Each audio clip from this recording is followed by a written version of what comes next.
A ver, seamos sinceros.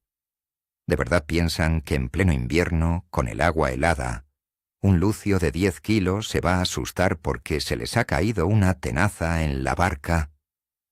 Hoy vamos a romper uno de los mitos más sagrados de la pesca. La idea de que el silencio absoluto es la clave del éxito, sobre todo con los depredadores en invierno. Quédense, porque lo que voy a contarles podría ser la razón por la que sus últimas salidas han sido un fracaso total. Y les aseguro que la solución no es caminar de puntillas por la orilla. De entrada les pregunto, para que vayan calentando en los comentarios, ¿cuántas veces han regañado a un compañero por hacer ruido o por dar un golpe en la barca? Vamos a ver cuántos somos en el club de los «shh, calla, que espantas los peces». Esta idea del silencio sepulcral nos la han metido en la cabeza desde que éramos críos. El abuelo, el padre, los viejos del lugar. Todos, absolutamente todos, repetían lo mismo. En silencio, que los peces oyen. Y tiene su lógica, ¿verdad? Es instintivo. Si vas a cazar, no vas haciendo ruido. Nadie quiere asustar a su presa. El problema es que hemos convertido esa norma en una ley universal e inquebrantable para cualquier situación de pesca. Repetimos esto como un mantra, sin pararnos a pensar. Lo aplicamos igual para pescar tímidas carpas en una charca en verano, que para buscar a un black bass aletargado a 5 grados de temperatura y a 10 metros de profundidad. Y ahí, amigos, es donde metemos la pata hasta el fondo, porque no todos los escenarios son iguales, y desde luego, un depredador en modo ahorro de energía no reacciona igual que un pez activo y asustadizo. Primero, hablemos de física, pero para que nos entendamos. El sonido en el agua no viaja igual que en el aire. Viaja mucho más rápido y más lejos. Esto es un hecho. Por eso, un golpe fuerte y seco en la barca, justo encima de un pez, claro que lo puede asustar. Es como si a nosotros nos explota un petardo al lado de la oreja. Pero aquí viene el matiz importante. El agua fría es más densa que el agua caliente. Esto hace que las vibraciones de baja frecuencia, como el zumbido de un motor eléctrico o el golpeteo rítmico de un señuelo contra el fondo, se transmitan de una forma muy particular.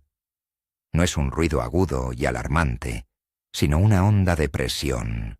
Una vibración que los depredadores están biológicamente diseñados para detectar. Imaginen que no es un grito, sino un murmullo constante. Un murmullo que en medio del silencio invernal puede significar una sola cosa: vida, movimiento y, por tanto, comida potencial. El error es pensar que todo sonido es malo, cuando en realidad debemos aprender a diferenciar entre el ruido que alerta y la vibración que atrae. Ahora pensemos en el protagonista, el depredador en invierno. ¿Cómo está? No está feliz, desde luego. Su metabolismo está por los suelos, se mueve lo mínimo imprescindible para sobrevivir y cada caloría cuenta. No va a gastar energía persiguiendo algo que no le parezca una presa fácil y segura. Está en modo stand-by. Imaginen un lucio enorme, quieto en el fondo, casi mimetizado con el entorno. Un pequeño vinilo que pasa a 2 metros de él, en silencio absoluto. Puede que ni lo registre. Su cerebro está programado para ahorrar, no para explorar. Pero ¿qué pasa si ese mismo vinilo lleva un sonajero interno, un rattling?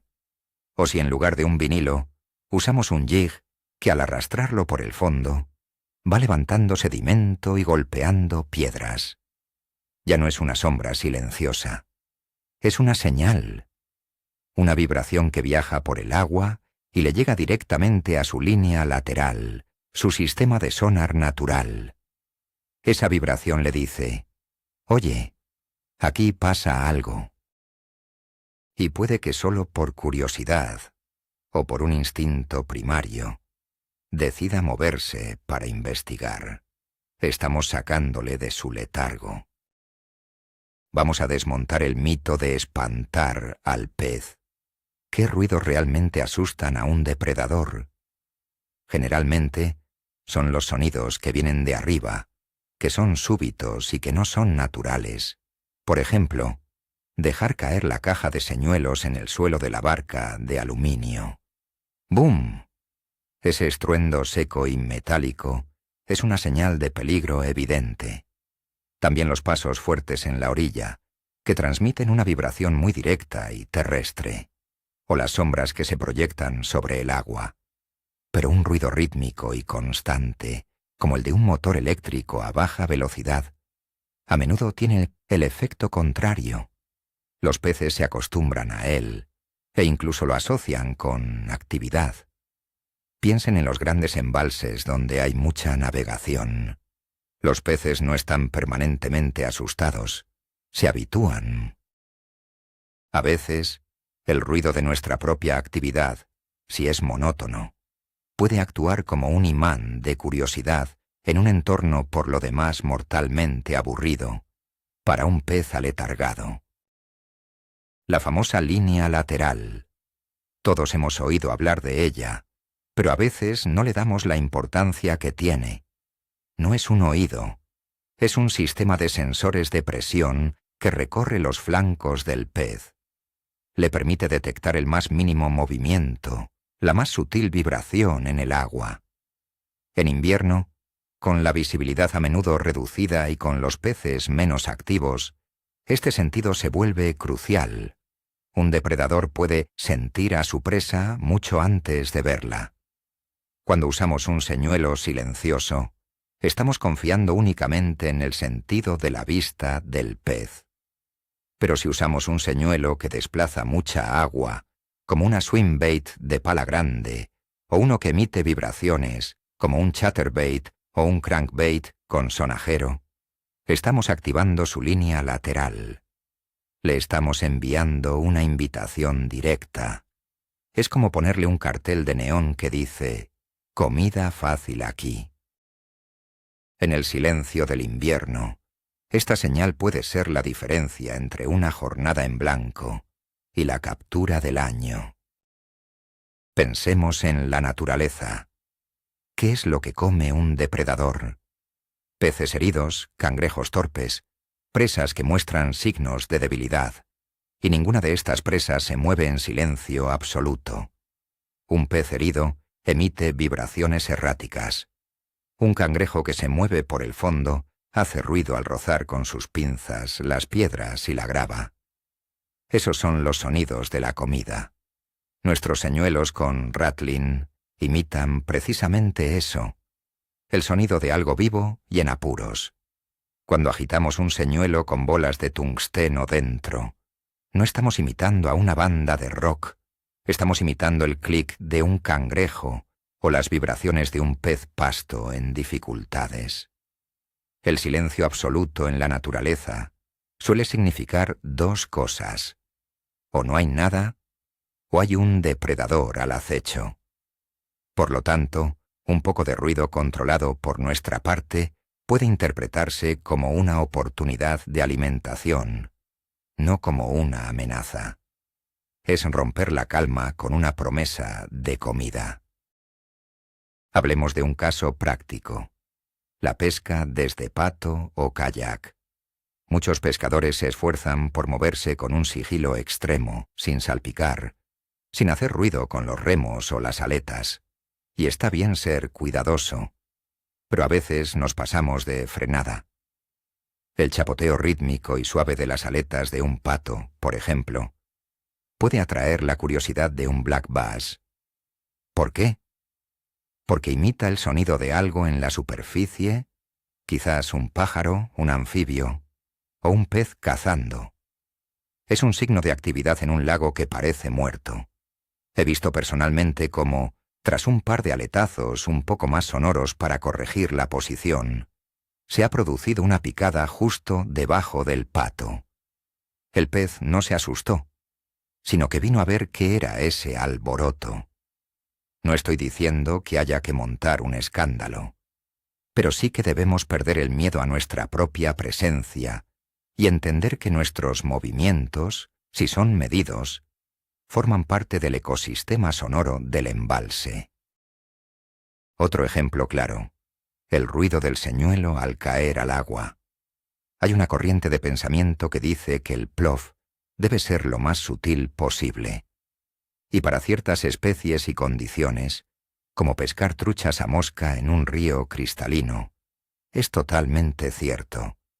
Pero para un lucio en invierno, a 10 metros de profundidad, un plof contundente puede ser una llamada de atención. Es el timbre que anuncia que la comida ha llegado. Ese sonido viaja hacia el fondo y alerta a cualquier depredador cercano de que algo ha caído en su territorio. Es el comienzo de la jugada. Si el pez está en un estado de semi-hibernación, ese impacto inicial puede ser justo lo que necesita para activar su radar y prestar atención a lo que viene después, que es nuestro señuelo bajando. Un señuelo pesado que entra con fuerza en el agua puede ser mucho más efectivo que uno que se posa como una pluma, porque el primero anuncia su llegada y el segundo puede pasar completamente desapercibido. La pesca vertical desde barca es otro escenario perfecto para analizar esto. Estamos justo encima de los peces. La sonda nos los marca. La teoría clásica diría que no podemos ni respirar. Pero la experiencia demuestra otra cosa. El suave zumbido del motor eléctrico, los pequeños golpes del vinilo contra el fondo, incluso el roce de la línea trenzada contra las anillas de la caña. Todo eso crea un microcosmos de estímulos. Un depredador que está debajo no interpreta esos sonidos como una amenaza directa, sino como un foco de actividad. Muchas veces, las picadas se producen justo después de dar un pequeño golpe con el señuelo en una piedra del fondo, o al rascar con fuerza una zona de grava. Ese clic o ese rasquido es un estímulo auditivo y vibratorio que puede desatar el ataque. Si pescáramos en silencio absoluto, dejando caer el señuelo y esperando sin más, probablemente tendríamos muchas menos respuestas. Pensemos ahora en la competencia entre depredadores. En invierno, la comida escasea. Si un lucio o una lucioperca detecta una señal que indica la presencia de una presa fácil, su instinto no es solo alimentarse, sino hacerlo antes que otro. El sonido de un señuelo con rattling no solo atrae a un pez, puede atraer a varios que estén en la zona. Y esa competencia puede ser el detonante final para el ataque. Un pez que quizás dudaría en atacar si estuviera solo, al sentir la presencia o el interés de otro congénere, se vuelve mucho más agresivo para no perder la oportunidad. El sonido, por tanto, no solo llama al pez, sino que puede crear un escenario de competencia que juega a nuestro favor. Pescar en silencio es como contar un secreto a una sola persona, mientras que pescar con el estímulo sonoro adecuado es como gritarlo en una plaza. Alguien más va a escucharlo y a reaccionar. Existe una diferencia fundamental entre un ruido que provoca curiosidad y uno que genera pánico. La clave está en la repetición y el ritmo. Un golpe aislado y fuerte es alarmante, pero un patrón rítmico es diferente. Piensen en el sonido de un crankbait al recogerlo. Es un wobble constante, una vibración predecible, o el sonido de un chatterbait. Es un martilleo continuo. Estos patrones sonoros son más parecidos a los que produce una presa en movimiento que a un accidente o una amenaza. El cerebro del depredador los procesa de forma distinta. Los asocia con algo que se mueve de forma natural, aunque sea ruidosa. Por eso, una recogida continua, aunque sea con un señuelo escandaloso, puede ser más efectiva que una pesca ultrasigilosa con paradas eternas. Le damos al pez un estímulo constante que puede seguir y localizar fácilmente.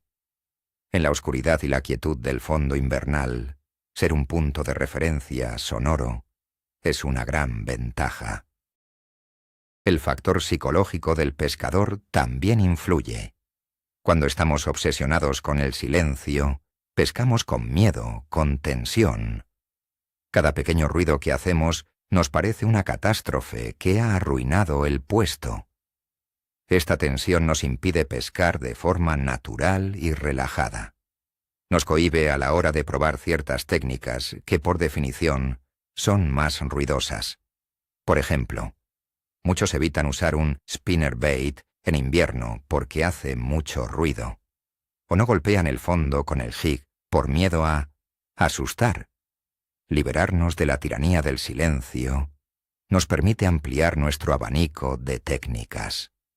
Nos da la confianza para pescar más agresivamente cuando la situación lo requiere, para usar señuelos más grandes y ruidosos y para, en definitiva, presentar un estímulo más potente a un pez que necesita ser despertado de su letargo.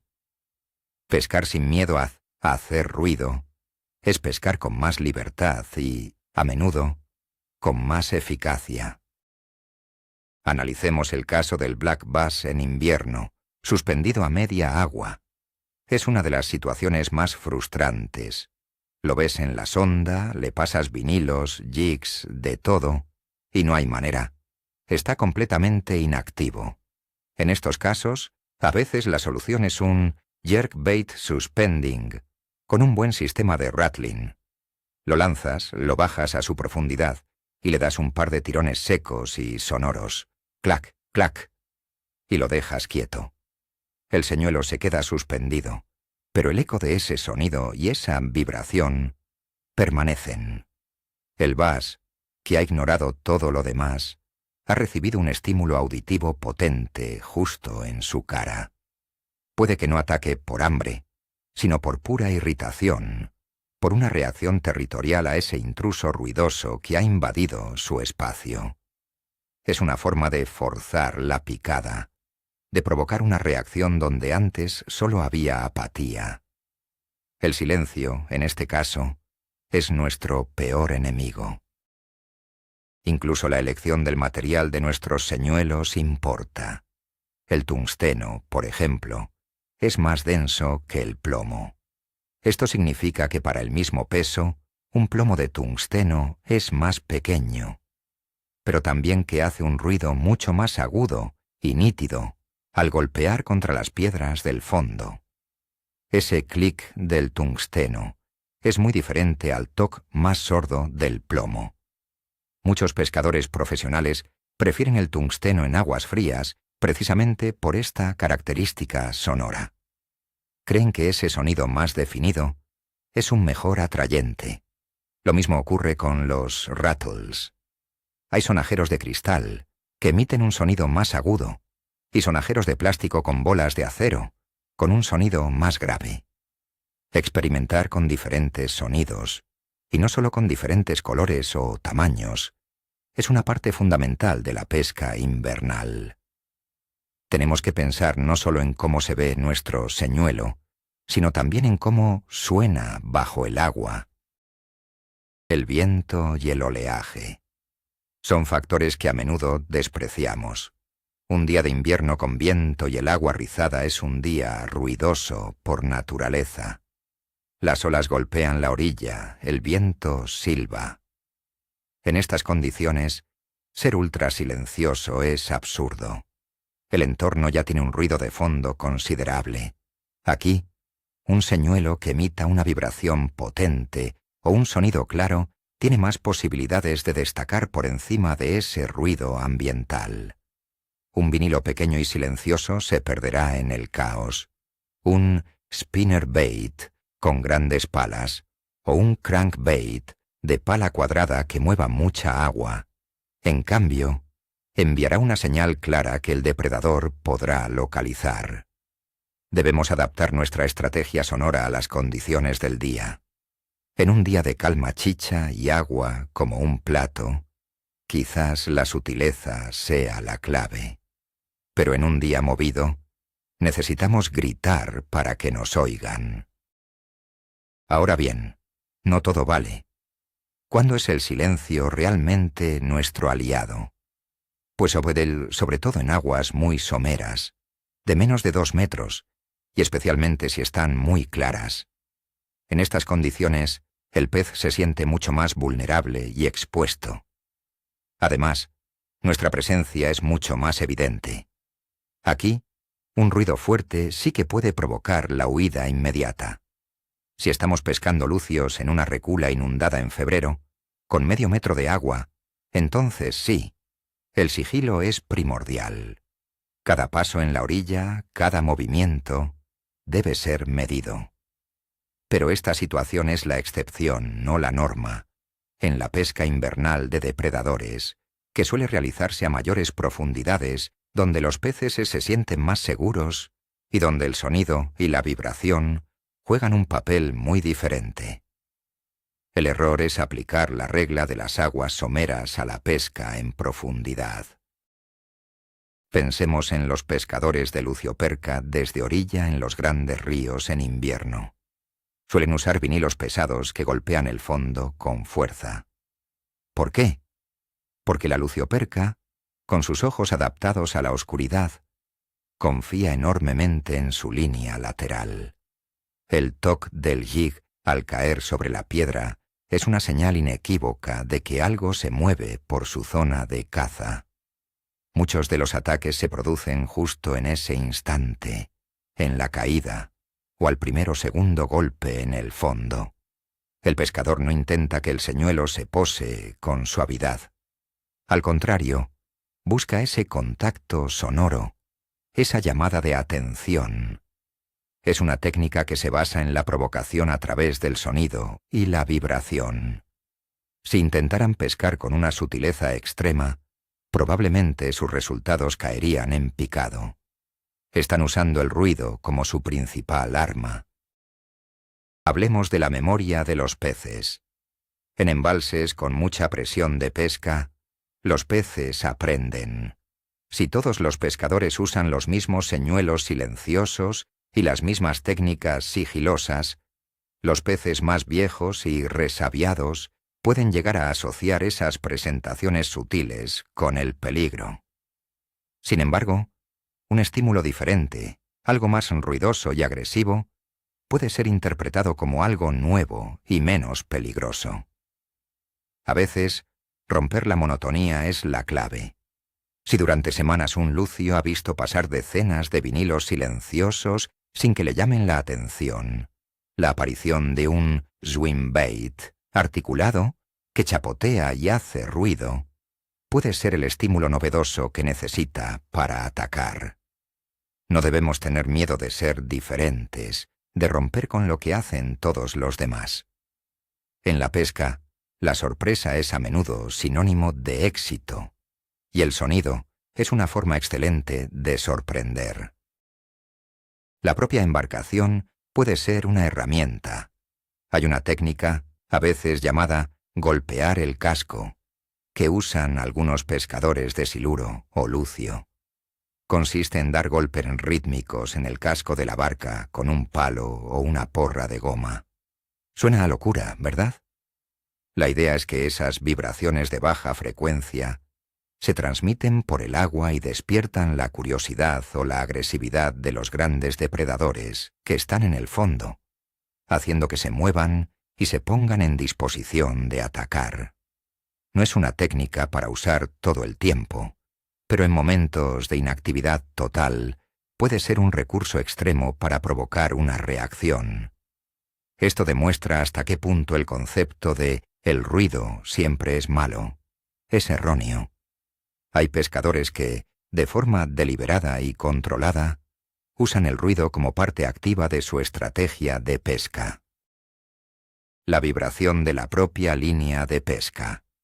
Es algo que a menudo olvidamos.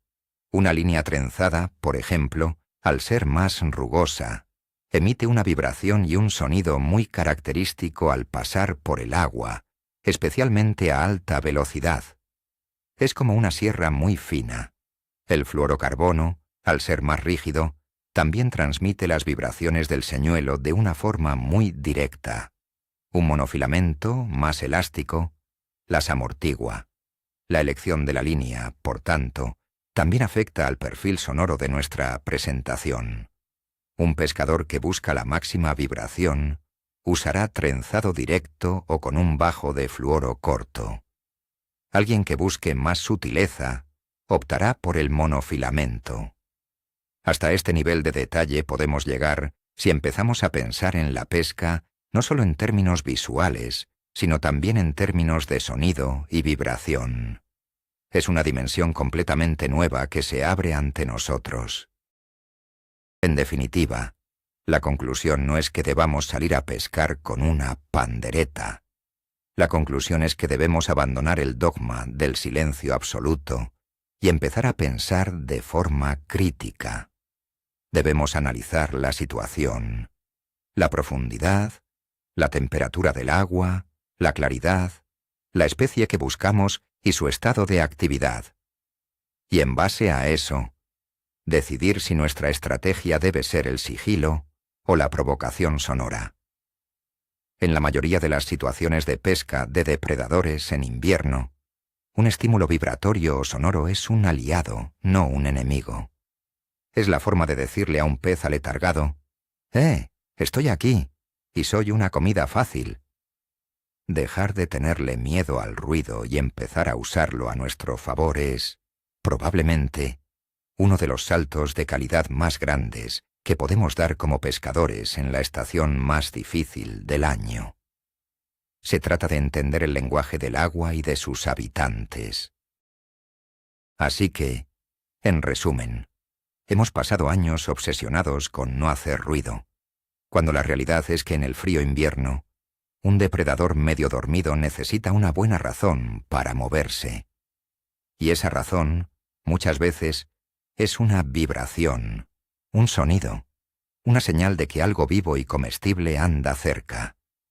El verdadero giro de guión, el vaya, pues es verdad, es darse cuenta de que nuestro miedo al ruido nos ha hecho pescar de una forma pasiva y poco efectiva, especialmente en las condiciones más duras. Hemos estado susurrando cuando a veces lo que hace falta es dar un buen golpe en la mesa para que nos hagan caso. Esto puede cambiarlo todo. La próxima vez que salgan, no tendrán miedo de usar ese crankbait ruidoso o de golpear el fondo con más ganas. Probarán cosas nuevas y, probablemente, tendrán resultados que no esperaban. Gracias por haberme acompañado en esta reflexión. Si les ha volado la cabeza, o si simplemente les ha hecho dudar, el mejor pago es un buen like, y que se suscriban al canal para no perderse la próxima. Y ahora, la pregunta del millón para el debate en los comentarios. ¿Cuál es el ruido más tonto que han hecho pescando y que para su sorpresa fue seguido de una picada? Quiero leer esas historias.